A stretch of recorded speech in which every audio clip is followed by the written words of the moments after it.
자, 학생 여러분, 수업 시작하도록 하겠습니다.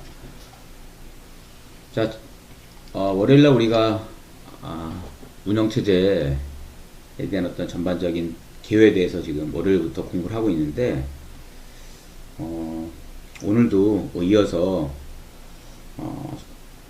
전반적인 개요에 대해서 공부를 하고 그 다음에 다음 장으로 넘어가도록 하겠습니다. 이 부분부터 배치 운영 체제부터 간단하게 이제 살펴보면서 넘어가도록 하겠습니다. 여러분, 그냥 운영 체제 역사에 대한 개념이니까 가벼운 마음으로 들으시기 바랍니다. 이 그림에서 보면은 지금 배치라는 개념이 있잖아요. 지금 배치. 이게 배치가 뭐냐면은 이제 개발자 한 명이 작성한 펀치카드가 월요일날 설명했지만은 펀치를 이 카드에다가 펀치카드를 이용해서 구멍을 뚫음으로써 프로그램을 완성시키는 거라고 얘기했잖아요. 그렇죠? 한 프로그램 개발자가 작성한 이 펀치카드 하나의 묶음들이야. 하나의 묶음. 묶음이고 요거를 배치 작업인데 요 작업을 줄여서 배치 작업을 줄여서 배치라고 부릅니다. 배치 작업. 그렇죠? 그러니까 한 개발자가 작성한 하나의 프로그램인 셈이야, 이게. 그렇죠? 이게. 배치가 하나의 프로그램이다. 하나의 프로그램이다.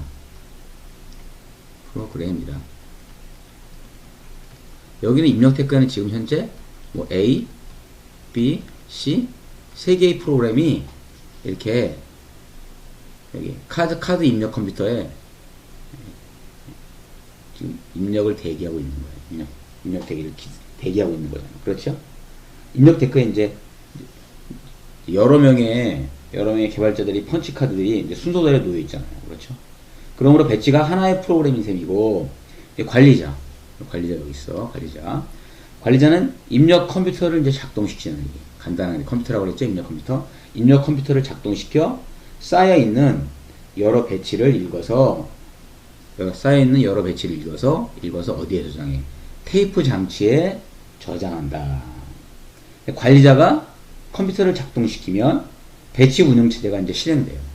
배치 운영체제가 실행되어서 자동으로 여기서부터 착착착착 테이프 장치에 저장되어 있는 배치 작업을 메모리로 읽혀드리는 거야.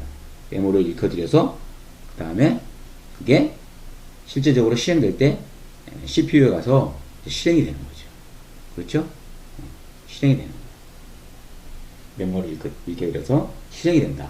배치 운영체제는 한 번에 지금 보면 순서대로 이게 하나씩 처리가 되잖아요. 그렇죠?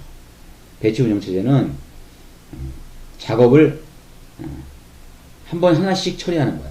그래서 프로그램 실행 결과도 순서적으로 이렇게 프린터에 한 번에 하나씩 출력이 돼요. 그렇죠? 그래서 전반적으로 배치 운영체제로 작업을 처리하는 방식을 배치 처리라고 한다. 배치 처리라고 한다. 그렇죠? 여러분 이제 다 이해하셨을 거예요. 그런데 이렇게 쭉 여기서 직관적으로 우리가 살펴보면은 배치 시스템은 한 번에 한 개의 작업만 실행시키므로 CPU가 프로그램을 실행하다가 배치에 적재된 운영체제를 이용해서 프로그램을 실행해. 한 번에 하나의 프로그램을 실행한다 그랬죠? 하나의 프로그램을 실행하다가 어떻게 파일을 읽거나 쓰거나 이런 게 뭐야? 입력 아웃풋 인풋 다음에 아웃풋 OUT 인풋 아웃풋 IO 작업이잖아. IO 작업을 만나면은 어떻게 되겠어요? CPU가 계속 노는 거예요. 놀고 IO 작업을 끝마칠 때까지 CPU가 기다릴 수밖에 없어요. 정말 고가의 CPU가 계속 노는 거야. 그렇죠? 그래서 이게 배치 운영체제 시스템에서 배치 운영체제를 이용한 컴퓨터 시스템에서 상당히 그러한 어떤 컴퓨터 CPU 활용률이 굉장히 낮았어요. 그렇죠? 낮았다. 여기서 기억하시고 자 봅시다. 그렇지? 자 그래서 이 CPU의 활용률을 조금 어떻게 하면 높일 수 있을까 하나 해서 개발된 방법이 다중 프로그래밍 운영체제 컴퓨터 시스템이에요. 다중 프로그래밍. 1960년대 중반 하드웨어 기술이 발전이 이제 급격하게 이루어져서 CPU와 메모리, 하드웨어 속도가 이제 개선이 됐어요. 개선이 됐지만 컴퓨터 가격은 뭐 여전히 이제 굉장히 이제 비쌌죠. 개선이 되고 컴퓨터 가격이 이제 비싸니까 처리율을 높이기 위해서 CPU의 처리율을 높이기 위해서 이제 새로운 방법이 이제 개발이 된 거예요. 다중 프로그래밍 방법. 그렇죠? CPU에 노는 시간을 최대한 줄여서 가능한 많은 사용자 프로그램을 실행시키는 방법이에요. 이 방법. 근데 배치에서는 어떻게 했어요? 배치에서는 CPU 작업, IO 작업. CPU 노는 거예요. CPU, IO. 배치 작업은 한 번에 한 개의 프로그램을 실행했으니까 IO 작업이 이루어지는 동안 CPU 아이들 놀면서 대기했어. CPU에 많은 시간 낭비가 발생했어요. 그래서 다중 프로그램을 출연시켜서 CPU 활용률을 증가시키자, 그렇죠? 처리율을 증가시키자, 더 많은 사용자 프로그램을 실행시키자 하는 아이디어가 개발이 된 거예요. 개발이 돼서 다중 프로그래밍 기법이 나온 건데, 요거는 그림을 먼저 보고 설명하고 그 다음에 내용을 정리하면 좋을 것 같아요. 그렇죠? 여기 보면은 세 개의 프로그램이에요. 세 개의 프로그램을 메모리에 동시 적재해요. 프로그램 3개 A, B, C 순서대로 도착했다고 가정하면 하나의 CPU에서 다중 프로그램 기법을 처리하는 이 예를 이제 이게 잘 보여주는데, 세 개의 프로그램 메모리에 적재된 상태에서 이제 실행이 시작된 거야. CPU는 먼저 도착한 프로그램 A를 실행해요. 근데 프로그램 A 실행 도중 IO 작업이 인풋 아웃풋 작업이라고 그랬죠. 입출력 작업. IO 작업을 여기서 IO 작업이 생긴 거야. IO 작업이 요청되면 어떻게 돼? CPU가 중단되지, 그렇지? 중단되면 어떻게 되겠어요? IO 장치로부터 어떻게 돼? 입출력이 완료될 때까지 CPU는 프로그램 A를 위해서 아무 작업을 할 수가 없어. 놀아야 돼. 아무 작업을 할 수가 없기 때문에 운영체제가 메모리에 적재된 프로그램 B를 선택해서 실행하는 거야. 프로그램 B도 실행 도중 IO 작업이 요청돼서 만났어요. 그럼 운영체제는 어떻게 돼? 운영체제는 프로그램 C를 또 선택해서 실행해. 그렇죠? 실행하다가 프로그램이 실행 도중 프로그램 쭉 실행하는데 얘는 IO 작업을 만난 게 아니고 프로그램 A의 IO 작업이 끝났다는 작업 완료됐다는 요청을 받아. 그럼 어떻게 돼요? 운영체제가 프로그램 C 실행을 일시 중단시킨 거야. 그리고 프로그램 A를 실행시키는 거야. 다시 실행시키는 거야. 이런 식으로 하면 CPU를 놀리지 않고 세 개의 작업을 마칠 수가 있어요. 이게 이제 다중 프로그래밍 기법이야. 다중 프로그래밍 운영체제예요. 여러분 이해하셨죠? 자, 이렇게 하면은 다중 프로그래밍 운영체제에서는 딱 보니까 아까 배치 운영체제 시스템과 뭐가 달라요? 여기 똑같고 같은데 이게 다중 프로그래밍을 해야 되니까 여기 테이프 장치로 하면은 이게 속도가 늦기 때문에 안 되기 때문에 이게 디스크 장치가 된 거야.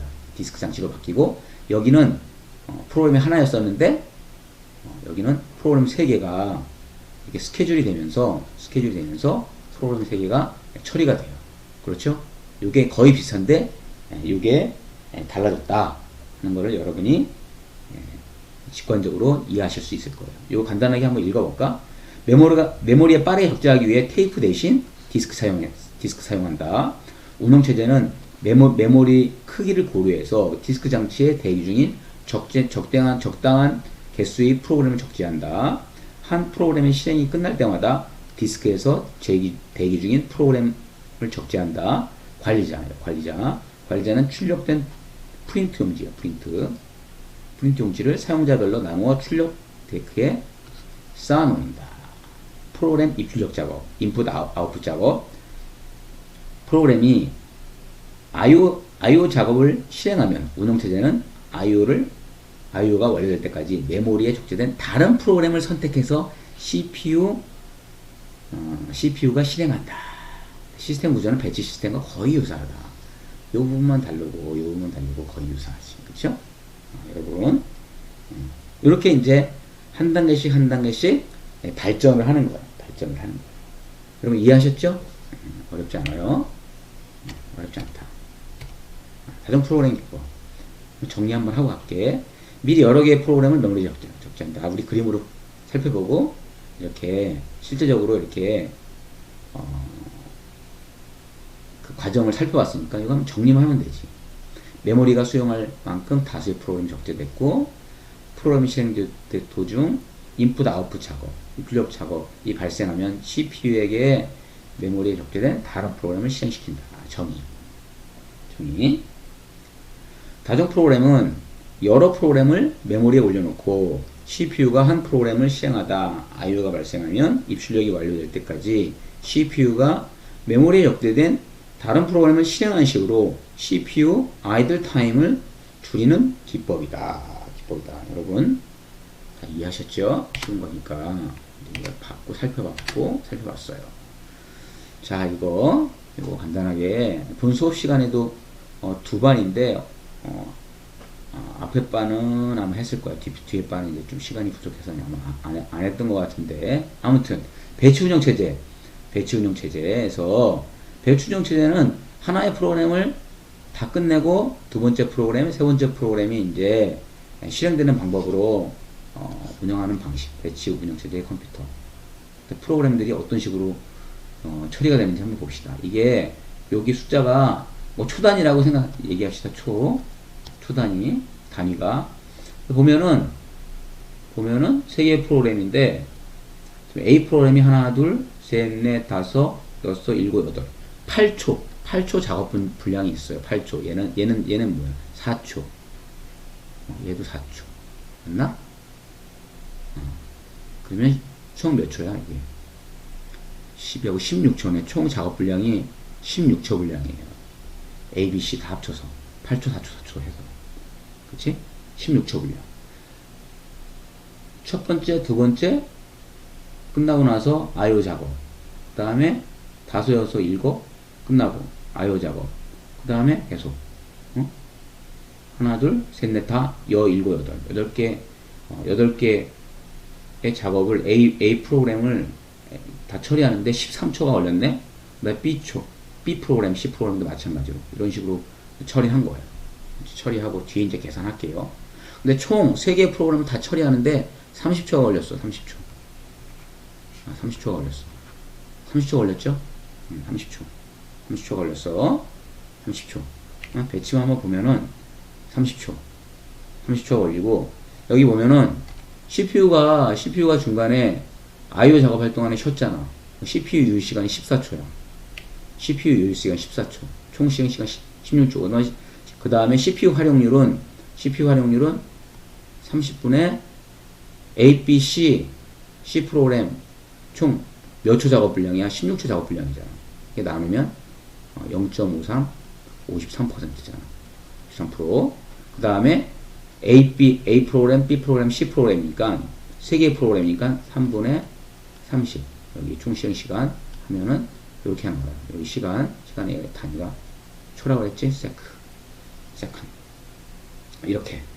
이렇게 되는데, 배치 운영 체제에서는 이런 식으로 성능을 우리가 체크할 수 있고, 다중 프로그램에서는 어떻게 한다고 그랬어요? 세 개의 프로그램을 동시에 메모리에 적재하는 거죠. 순서대로 하는 게 아니고 A 프로그램 작업을 2초가량 처리하고서 A 프로그램이 IO 작업을 만났어요. 그러면 어떻게 돼요? CPU 할당을 B 프로그램이 받죠? B 프로그램이 운영체제에 의해서 B 프로그램이 처리가 되는데, 얘도 또 IO 작업을 만났어. 그러면 운영체제가 C 프로그램으로 CPU 할당을 넘겨줘. C 프로그램이 이제 쭉 처리가 되고 있는데, 어떻게 됐어? A 프로그램이 IO 작업이 끝났다고 OS에게 이제 신호가 온 거예요. 하드웨어 IO 작업이 끝났다는 하드웨어 신호. 여기서 요런 신호가 오는 거를 인터럽트라고 불러요. 뒤에 이제 또 정리할 거야. 인터럽트. 그러면 C가 잠시 대기가 되는 거예요. 그래서 다시 제어권이 A 프로그램으로 넘어가요. A 프로그램 쭉 처리하고, 그렇죠? IO 작업 만났어. IO 작업 만났으니까 그 다음 순서는 뭐야? B 프로그램이죠? 프로그램 처리하고 IO 작업 만났으니까 그동안에 다시 C 프로그램이 여기에 의해서 기다리다가 C 프로그램이 처리된 거야. 처리되고 뭐 이런 식으로. 이 IO 작업 만났네? C 다음에 IO 작업 만났으니까 어떻게 됐어요? IO 작업 만났으니까 IO 작업이 끝날 때까지, 얘도 IO 작업이니까 끝날 때까지 좀 기다리다가 제어권이 A잖아요. C 다음에 A니까 얘가 여기서부터 쭉 처리가 됩니다. 끝나고 그 다음에 처리가 되어 끝나고 유효시간이 1초밖에 안 되네. 그래서 여기 계산하다 해보니까 총 실행시간이 17초야. 17초. 유효시간이 1초. 17분의 1. 0.94. 94%. 그 다음에 뭐야? 작업 처리율은 17초 동안에 3개의 작업을 다 끝냈어요. 이렇게 단위 세크 수 있어요. 이렇게 여러분들 이해하셨죠? 이거와 관련된 숙제가 아마 나갈 거예요. 숙제 기한 내에 우리 지평 캠퍼스에 여러분 기한 내에 꼭 올리세요. 숙제 중요합니다. 숙제 점수 6점이에요. 6점 한번 할 때마다. 자, 이렇게 다중 프로그래밍을 도입하니까 어떠한 이슈들, 어떠한 문제들이 발생하냐면은 메모리가 커야겠죠? 여러 프로그램을 동시에 메모리에 올려놔야 되니까. 배치에서는 한 프로그램씩 메모리에 올려놓잖아. 한 프로그램씩. 그치? 근데 배치에서는, 다중 프로그램에서는 뭐 3개도 올라갈 수 있고 4개도 올라갈 수 있고 5개도 올라갈 수 있고. 지금 시스템은 다르겠지? 이런 이슈. 메모리 크게 늘려야 될 이슈. 그 다음에 또 어떤 이슈야? 프로그램의 메모리를 어떤 식으로 할당할 것인가, 몇 개의 프로그램 적재하고 메모리 어디에 적재하고, 프로그램당 할당된 메모리 크기는 어떻게 할 것인가, 이런 이슈. 그 다음에 메모리 보호 이슈. 프로그램이 다른 프로그램의 영역에 침범하잖아요. 그렇지? 메모리에 여러 프로그램이 로딩이 되니까. 그렇지? 이렇게 로딩이 되니까. 이런 거. 뭐 레지스터를 적당하게 경계 레지스터 두고 이런 건데, 이거 뒤에 또 나와요. 그렇죠? 그 다음에 아까 이런 개념이 있었죠. 이렇게 가정 프로그램에서 이게 스케줄링이야. 이렇게 이게 스케줄링이라고. 자동 프로그램에서 이렇게 제어권이 이런 식으로 넘겨주고 CPU를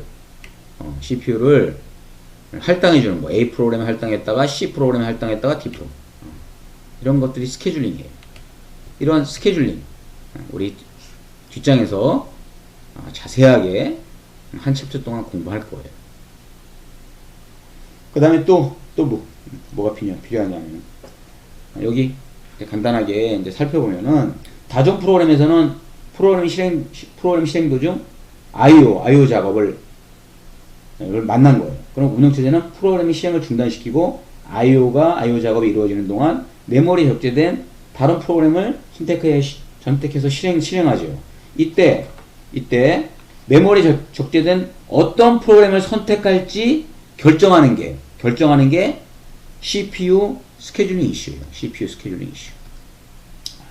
그 다음에 또 실행이 중단된 프로그램의 상태. 실행이 중단된 프로그램 상태를 뭐라고 부르냐면은 컨텍스트라고 불러요. 컨텍스트. 실행이 중단된 프로그램 상태를 별도의 공간에 저장해야 돼요. 그래야지 다음에 또 실행이 재개될 때 그 프로그램을 계속해서 실행할 수 있죠. 그렇죠. 스케줄링으로 선택한 프로그램의 프로그램의 이전에 저장해준 상태. 그것도 컨텍스트예요. 컨텍스트를 다시 CPU에 복귀시키는 컨텍스트 스위칭이 일어나는 거예요. 컨텍스트 스위칭이 일어나는 거예요. 그렇죠? 이해되셨죠? 그렇죠? 프로그램 상태가 컨텍스트다. 그렇죠? 여러분 이해하셨죠? 네, 그림에서 우리 또 보면서 또 봅시다.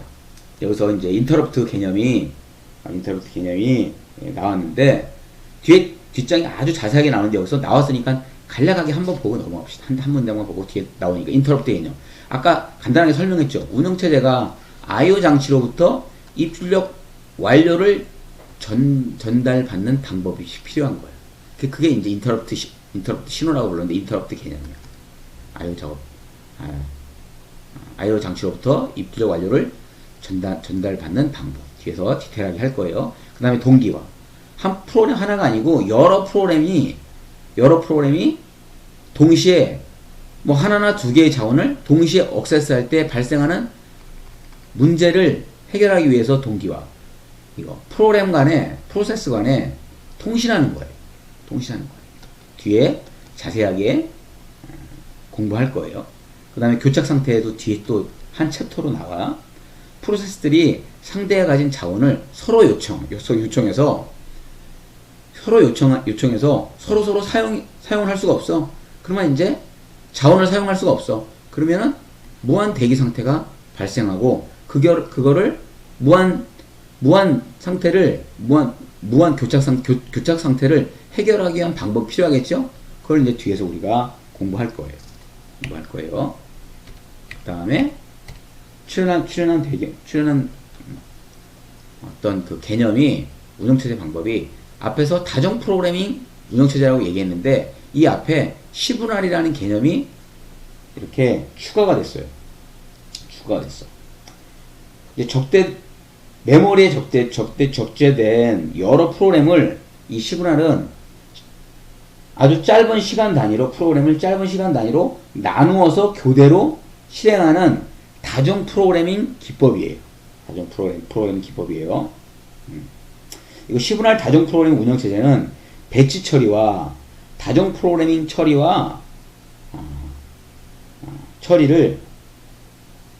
어떤 문제점을 해결했어요. 배치 처리와 다중 프로그래밍 문제점이 뭐냐면은 실제적으로 느리는 응답 시간, 오랜 대기 시간이고 그게 비대화식 처리 방법이라는 거예요. 비대화식 처리는 프로그램을 제출하고서 계속 기다리는 거야. 끝날 때까지. 그게 비대화식 처리야. 근데 우리 요즘에 사용하고 있는 방법은 대화식 처리 방법이죠. 여러분들 커맨드 명령어나 어떤 이렇게 터치스크린 명령어로 컴퓨터에 바로 명령을 내리면 바로 모니터를 통해서 우리가 계속 결과를 우리가 봤잖아요. 그런 것들이 대화식 처리 방법입니다. 그렇죠? 요즘 우리가 하고 있는 방식.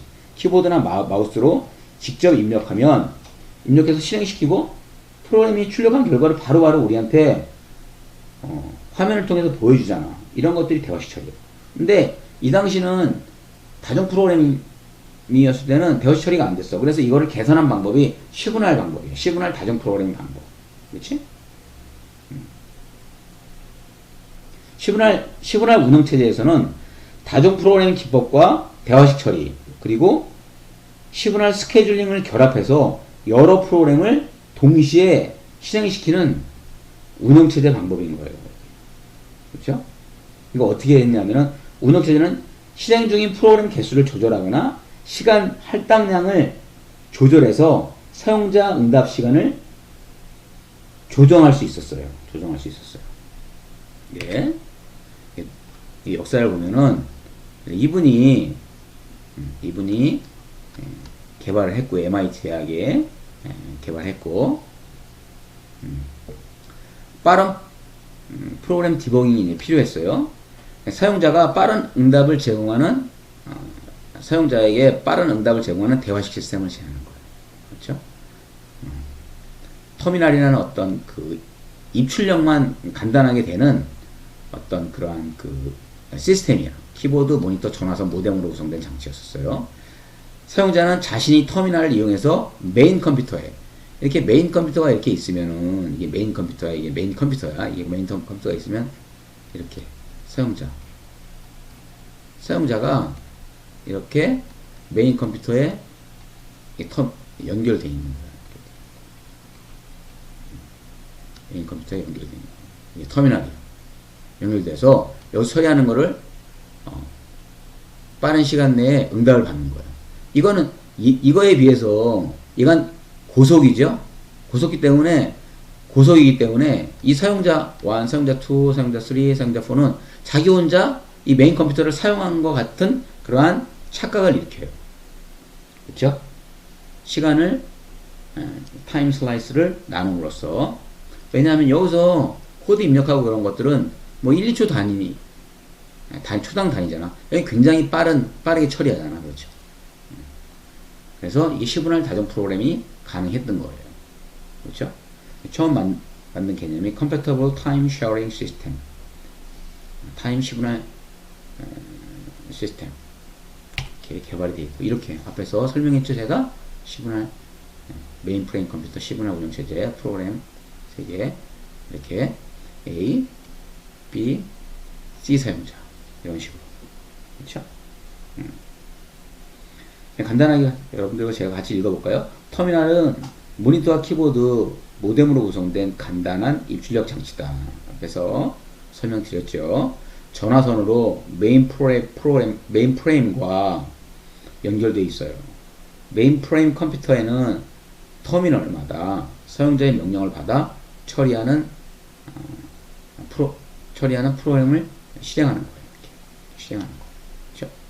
10분할이란 각 프로그램에게 고정된 시간, 뭐 1초면 1초, 2초면 2초 이런 식으로 고정된 시간만큼 CPU를 할당해서 번갈아 실행시키는 방법이에요. A 프로그램, B 프로그램, C 프로그램. 사용자의 키보드의 키 입력 속도에 비해 컴퓨터의 속도가 비교할 수 없이 빠르기 때문에 10분할 처리가 가능하다. 당연하겠죠? 사용자가 느리기 때문에 시간을 나누어 CPU가 여러 프로그램을 실행한다 하더라도 사용자는 응답이 늦게 온다고 여기지 않는다. 앞에 제가 설명드렸죠?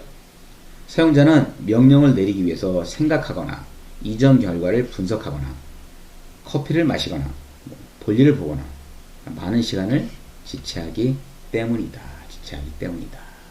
여러분들. 그렇죠? 사용자 10까지 쭉 이렇게 있어요. 이건 사용자 명령을 처리하는 프로그램들이에요. 프로그램 1, 프로그램 2, 프로그램 3, 프로그램 10. 형태가 있고, 이게 컴퓨터야. 이게 모뎀에 의해서, 전화 라인에 의해서 이제 연결이 되어 있어요. 각 사용자 터미널, 이게 컴퓨터야. 메인 프레임. 자, 이렇게 있어. 만약에 CPU가 프로그램 1, 프로그램 2, 프로그램 3. 사용자 3 명령 입력 후 사용자 3 명령을 처리해요. 0.1초 동안 처리해요. 타임 슬라이스를 이제 0.1초씩 했나봐요. 0.1초씩.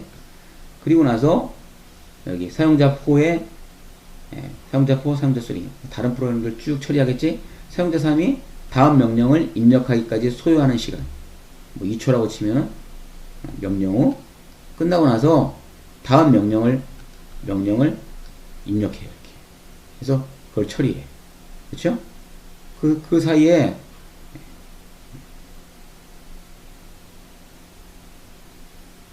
다른 것들을 처리하는 거예요. 다른 사용자의 명령들을 처리하는 거예요. 그렇죠?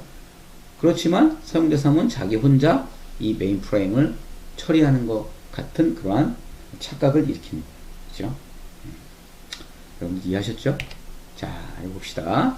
이 배치는 앞에서 이제 설명했으니까 배치와 10분할 운영체제를 비교하면은 여기 타임 슬라이스 뭐 0.1초라고 우리 가정하면은 타임 슬라이스 이게 요거 하나 0.1초라고 가정합시다. 타임 슬라이스 여기는 1로 돼 있는데 1초로 가정합시다. 1초. 초로 1초. 타임 슬라이스가 1로 가정해서 1초로 가정해서 프로세스 A가 1초 시간 동안 CPU로 할당받아 CPU를 할당받아 실행되다가 타임 슬라이스 후 프로세스 B로 교체됐어요. 그렇죠?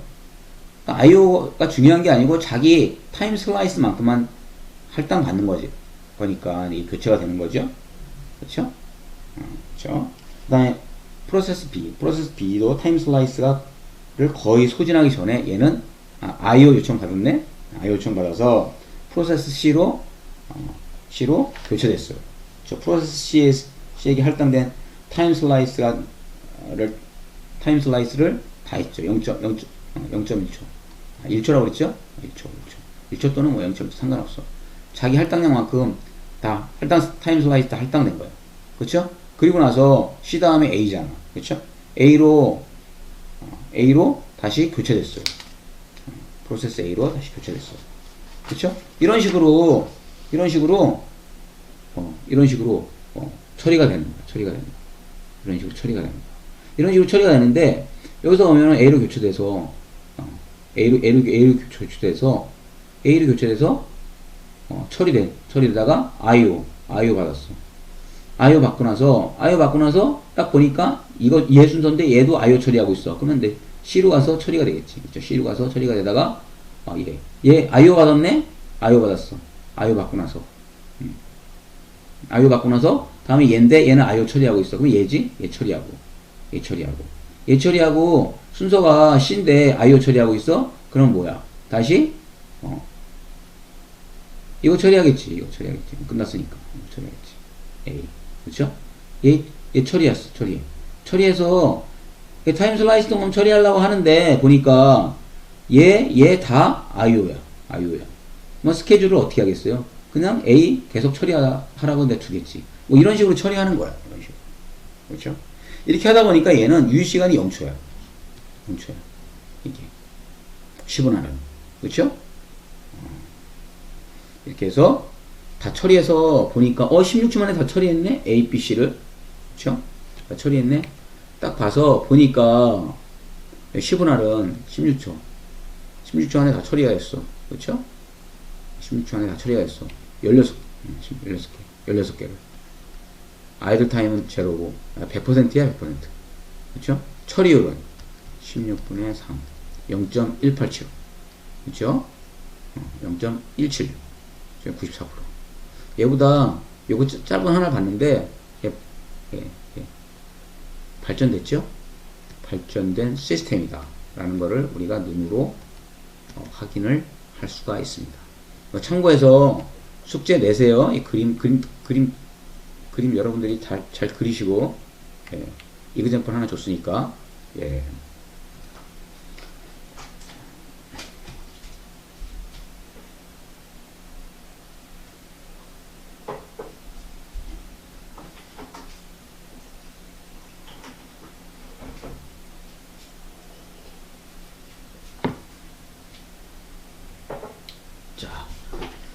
물 한 잔 먹고 왔어요. 한 잔 먹고 자, 우리 계속해서 자 2장 수업합시다. 여러분들 2장 계속해서 열심히 공부합시다. 자 2장은 컴퓨터 시스템과 운영체제에 대해서 이 과목이 운영체제이기 때문에 운영체제를 포커스로 컴퓨터 시스템을 간략하게 이야기하는 거예요. 컴퓨터 구조는 여러분 컴퓨터 구조 과목에서 디테일하게 배웠으니까 운영체제를 중심으로 어떤 식으로 컴퓨터 시스템이 운영체제를 백업을 하는지에 대한 어떤 그 개념을 이해하기 위해서 다루는 거야. 그래도 포커스는 운영체제다. 이 과목이 운영체제잖아. 그렇지. 자, 여기 보면은 컴퓨터 시스템과 운영체제 이번 장은 이렇게 공부할 거예요. 근데 오늘 아마 이 부분까지밖에 못할 것 같아. 시간이. 여기 이제 핵심 내용들은 인클래스에서 그래서 조금 다르고, 그 다음에 여러분들 시간을 줄 수 있으면 이제 줄 거예요. 아마 근데 어쩌면 또 여러분들 시간 못 줄 수 있어. 초반에 본격적으로 프로세스 들어가기 전까지는 일반적인 내용을 공부하기 때문에 여러분들이 팀 단위로 처리할 어떤 그러한 그 과제가 많지는 않을 거예요. 프로세스부터 이제 팀 단위 과제가 이제 활발하게 2주에 한 번씩 이제 나갈 건데 아무튼 그렇습니다. 오늘 시간을 한 15분 정도 아마 수업할게요. 그 다음에 컴퓨터 시스템 계층 구조에 대해서 간략하게 살펴보고 운영체제 인터페이스에 대해서 살펴보고 그 다음에 운영체제 인터페이스 사용자 인터페이스 그 다음에 사용자와 운영체제 간의 인터페이스 그쵸? 시스템 콜을 한다든가 그 다음에 또 커널 인터페이스도 있겠죠? 커널과 하드웨어 사이에 아무튼 그 다음에 커널과 시스템 호출에 대해서 이제 공부할 거고요. 운영체제와 인터럽트에 대해서 이런 식으로 자세하게 디테일하게 공부할 거예요. 이번 장에서는 학습 목표는 이렇습니다. 학습 목표는 간단하게 한번 읽어볼까? 컴퓨터 시스템에서 하드웨어의 구조와 작동 원리의 핵심을 간단하게 이해한다. 컴퓨터 시스템에서 운영체제의 위치와 항상 포커스는 중심은 운영체제예요. 운영체제의 위치와 역할을 우리가 알고 그에 따른 운영체제 전체 기능을 이해한다. 운영체제가 응용 프로그램과 하드웨어 사이의 중개자로서 제공하는 시스템 호출, 시스템 콜, 인터럽트에 대해서 이해한다. 응용 프로그램이 실행되는 두 가지 모드, 사용자 모드와 커널 모드. 아마 다음 시간에 공부할 거예요. 이 부분도. 이거에 대해서 아마 이제 이해할 거예요. 우리가 공부할 거야. 운영체제는 메모리 공간을 사용자 공간과 커널 공간으로 나눠 활용한다. 이거에 대해서 우리 공부할 거고, 운영체제 커널의 개념과 실체에 대해서 또 이해한다. 이해하는데, 간략하게 이런 그림이 이제 계속 한 몇 번 나오는데, 여러분 이제 아마 직관적으로 이제 아실 거예요. 사용자죠? 사용자 응용 프로그램. 여러분이 자바라든가 C라든가 이런 것들. 그 다음에 여러분들 컴퓨터에서 또 유틸리티 그런 프로그램들 뭐 사용해요? 작업 관리자 이런 것들. 작업 관리자. 그런 것도 유틸리티야. 작업 관리자. 그 다음에 또 디스크 조각 이런 것들도 유틸리티로 이렇게 사용자가 직접 이용해서 이런 것들 이용해서 우리가 운영체제를 통해서 우리에게 피드백을 주죠. 그렇죠? 그 다음에 이 사이에 인터페이스가 있잖아요. 그렇지? 이 사이 인터페이스 뒤에 이제 나올 거예요. 그 다음에 인터페이스와 하드웨어 사이에 또 인터페이스가 있고, 사용자 인터페이스 뒤에 나오니까 살펴봅시다. 인터페이스. 자, 이런 식으로 생겼어요. 컴퓨터 시스템 범위를 살펴보면은 응용 프로그램층 살펴봤죠. 그 다음에 응용 프로그램, 그 다음에 여기 사용자 응용 프로그램 OS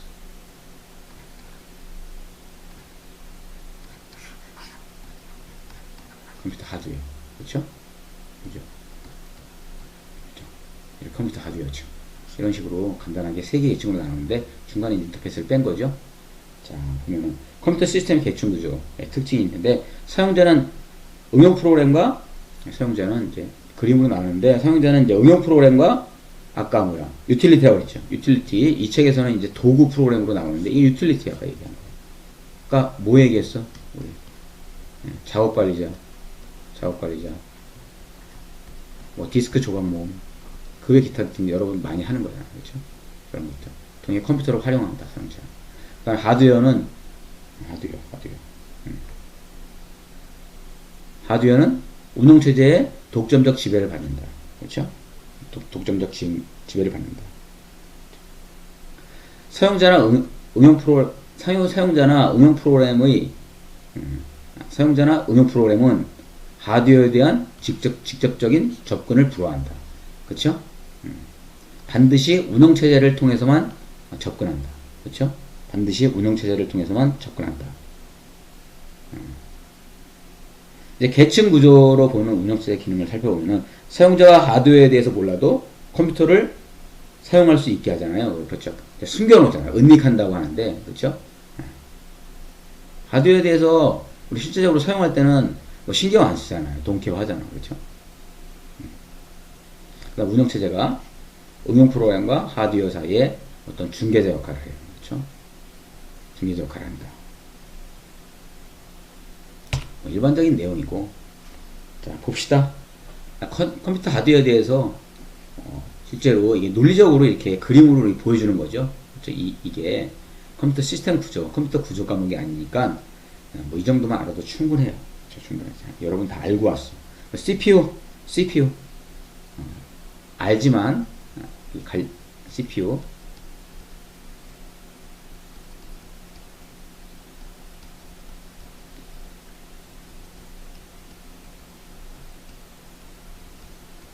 이렇게 CPU Central Processing Unit 중앙 처리 장치.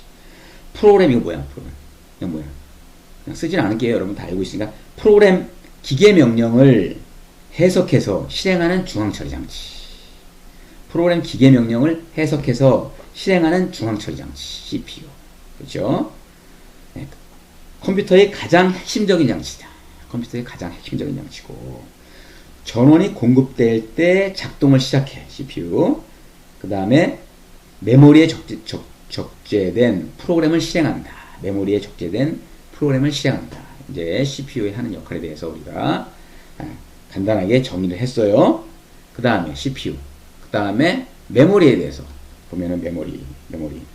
CPU에 실행되는 프로그램 기계 명령과 데이터가 적재되는 공간이다. CPU에 실행되는 프로그램 기계 명령, 프로그램 코드죠? 쉽게 얘기해서 CPU에 실행되는 프로그램 코드와 데이터가 적재되는 공간이다.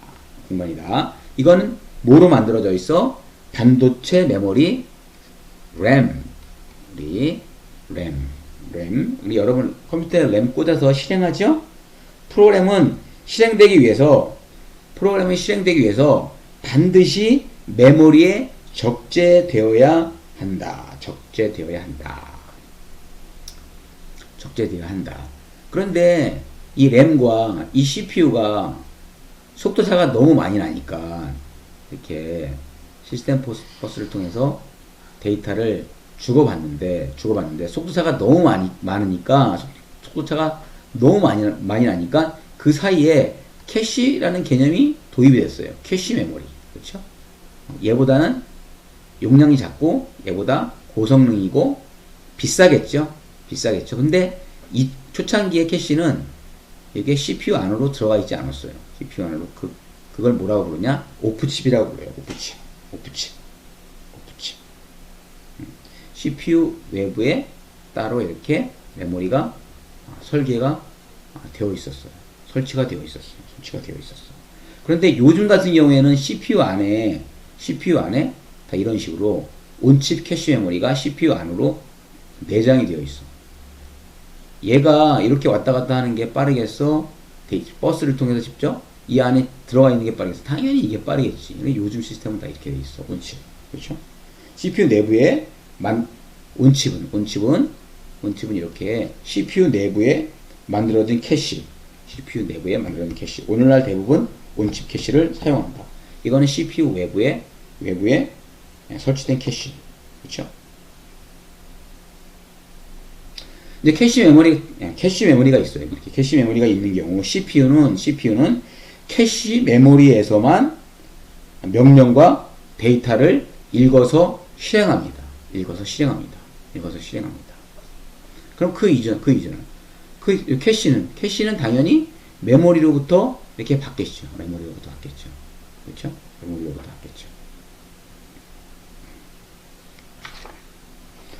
실행하고자 하는 프로그램과 데이터는 메모리에 먼저 적재되고 다시 캐시로 옮겨지겠죠. 그렇죠? 메모리에 먼저 적재되고 다시 캐시로 옮겨진다.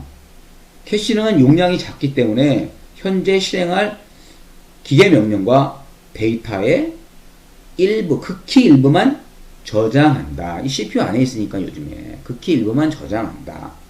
극히 일부만 캐시에 저장되는데 가장 가까운 장래에 사용 가능성이 있는 그러한 데이터가 온치 캐시 메모리에 저장이 되겠다는 것을 우리가 예측할 수 있어요. 그렇죠, 여러분? 예. 우리가 이렇게 설명을 했고, 그 다음에, 시스템 버스와 IO 버스가 나와 있는데, 이것도 이제 설명할 건데, 이 시스템 버스와 IO 버스를 설명하기 전에 이 버스부터 설명해 줄게요. 버스가 뭐냐? 버스가 이렇게, 버스가 뭐냐? 하드웨어들이 데이터를 주고받기 위해서, 이게 하드웨어잖아요. 하드웨어들이 데이터를 주고받기 위해서 0과 1이 디지털 신호가 지나가는 여러 개의 선을 패키지로 다발로 묶어 부르는 용어예요. 그게 버스예요. 버스 뒤에 이제 정리해 놓은 게 있어요. 버스. 이렇게 설명했는데, 이게 우리가 이제 컴퓨터니까, 그럼 컴퓨터 버스를 우리 그냥 밖에 나가면 이제 도로가 있는데, 도로라고 생각하시면, 예를 들어서 컴퓨터의 이제 버스를 도로라고 생각하시면, 컴퓨터의 데이터는 도로에 다니는 자동차들이에요.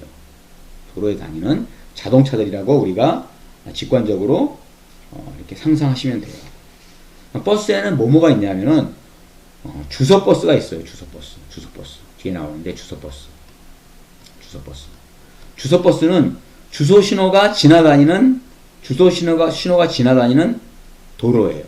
버스예요. 주소 신호가 지나다니는 도로고, 그 다음에 데이터버스는 데이터 신호가 지나다니는 도로예요. 그다음에 제어버스는 제어 신호가 지나다니는 도로예요. 제어 신호가 지나다니는 도로다. 이 시스템 버스와 IO 버스는 잠시 있다 다시 설명하기로 하고, CPU 메모리, 캐시 메모리 다 설명했죠? 버스 아까 설명했죠? 쭉 읽었지?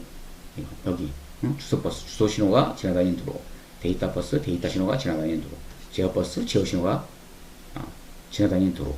주소, 데이터, 제어가 나와 있어. 주소가 뭐예요? 주소. 메모리 또는 입출력 장치나 저장 장치 내에 있는 레지스터들에 대한 번지예요. 레지스터들에 대한 번지. 주소 정의했어요. 메모리 또는 입출력 장치나 저장 장치 내에 있는 레지스터들에 대한 번지다. 0번지부터 시작한다. 주소버스는 주소값이 전달되는 여러 선의 다발을 부르는 용어다.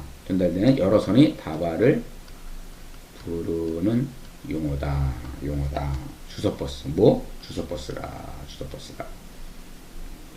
주소버스가. 여기서 CPU는 메모리나 입출력 장치의 값을 쓰거나 읽을 때 반드시 주소를 발생시킨다. 반드시 주소를 발생시키고,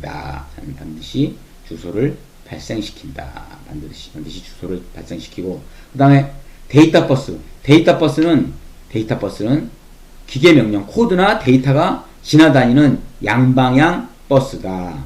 데이터버스는 기계 명령, 코드나 데이터가 지나다니는 양방향 버스다. 적어줄게요. 코드나 데이터가 지나다니는 양방향 버스. 데이터 버스, 그렇죠? 제어버스 있네, 제어버스도. 제어버스는 뒤에 디테일하게 또 나올 거예요. 제어버스는 interrupt. 앞에 간단하게 우리 이거 뒤에 나올 건데, 간단하게 우리 개념 이해했죠? interrupt 신호. 그 다음에 메모리 읽기, 쓰기 신호. 그 다음에 클락 신호. 이런 것들이 다, 어떻게, 클락 신호 등 수많은 제어 신호들이 지나다니는 선의 묶음이야. 이런 것들이 지나다니는 선의 묶음이야. 그게 뭐다? 제어 버스다.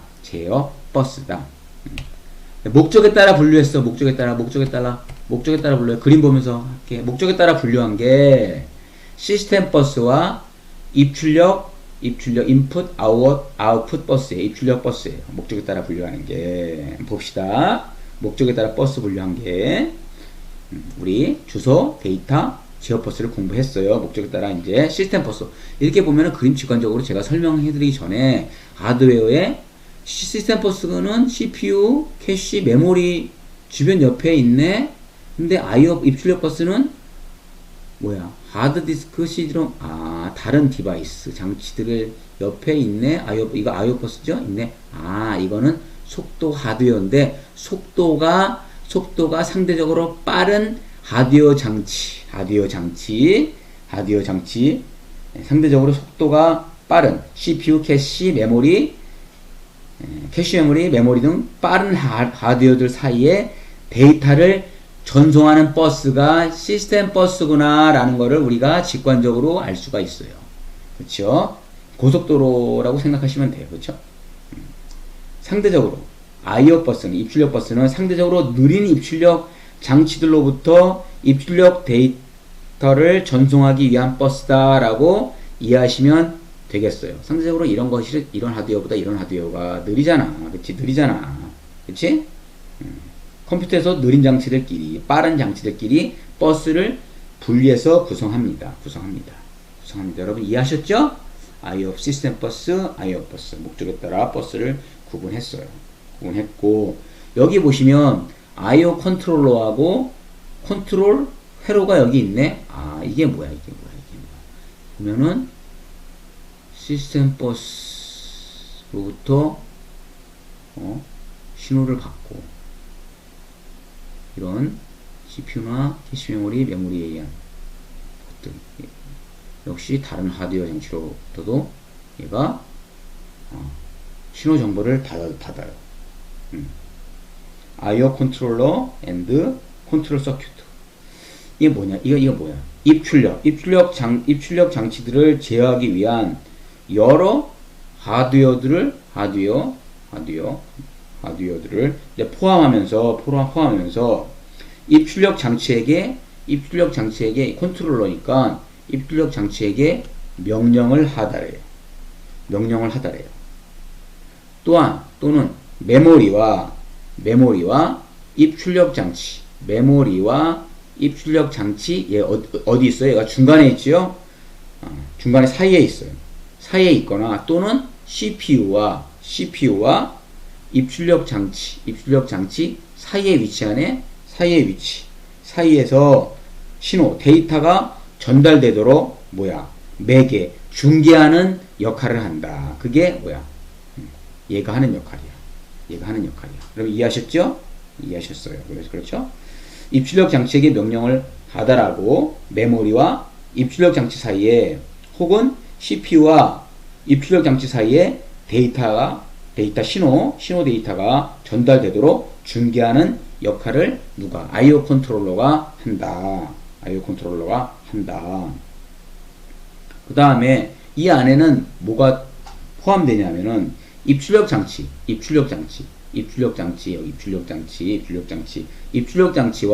메모리 사이에 입출력 장치와 메모리 사이에 데이터를 전송하는데 신호 데이터 전송에 있어서 CPU의 개입 없이 직접 전송한다. 직접 전송하는 DA가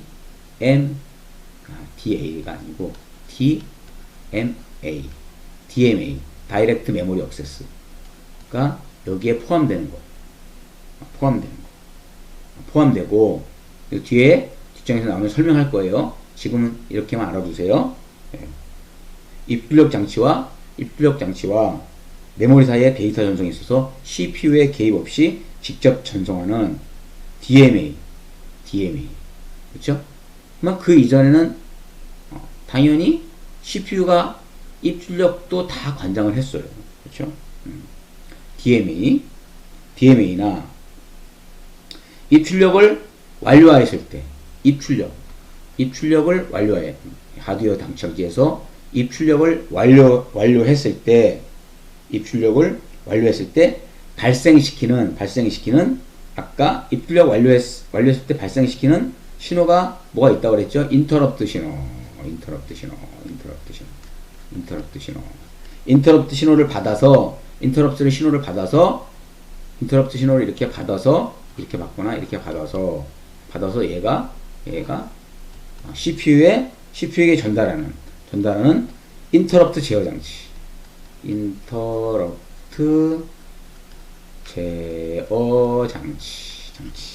인터럽트 제어 장치가 이 안에 역시 포함되어 있어요. 역시 포함되어 있다. 자.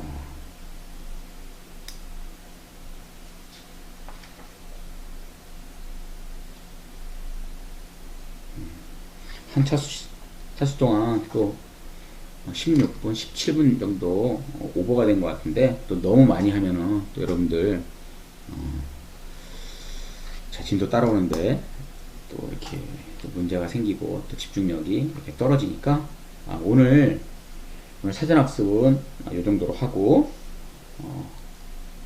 이어서 인클래스 시간에 우리가 다음 순서 계속 32비트 CPU 이런 내용부터 공부하도록 하겠습니다. 여러분들 과제 시간 내에 제출하시기 바랍니다. 우리 학생 여러분 수고 많으셨어요.